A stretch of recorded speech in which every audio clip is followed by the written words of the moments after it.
Einam toliau ir čia turim mirties kortą, pažymėtą skaičiumi 13. Ir jis simbolizuoja pokyčius, vieno etapo pabaigą ir naujo etapo pradžią. Tai kvietimas paleisti, kas nebėra naudinga, kad atsirastų vietos naujoms galimybėms.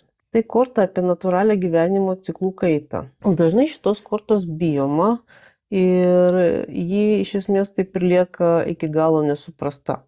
Dažnai kortos pavadinimas yra priimamas tiesiogiai ir žmonės galvoja, kad ši korta reiškia fizinę mirtį, nors iš tiesų ši korta yra viena iš šviesesnių taro kaladėje. Kodėl? Pasikartosiu. Todėl, kad ši korta dažniausiai kalba apie tai, kad vienas gyvenimo etapas eina į pabaigą ir tuoj prasidės kitas. Ir jums tai reikia užverti paskui save duris ir atverti tas, kurios priekyje. Praeitis turi likti už jūsų, kad galėtumėte visą savo energiją skirti geresnės ateities kūrimui.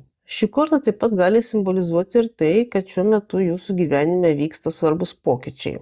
Senoji jūsų versija turėtų mirti, kad nauja ir geresnė jūsų versija galėtų gimti. Ir tai gali būti tikrai baisu, nes mes nežinome, kas mūsų laukia ateityje, bet net ir bijodami turėtume būti atviri pokyčiams, nes jie turi daug teikiamo potencialo. Ir dar viena reikšmė - tai paleidimas to, kas mums yra nesveika ir nereikalinga. Pavyzdžiui, seni nereikalingi daiktai namuose, toksiški santykiai, atitolę draugai, žalingi įpročiai. Visa tai turi būti pašalinta iš mūsų gyvenimo, kad atsirastų vietos naujiems santykiams, naujiems draugams, hobiams ir panašiai.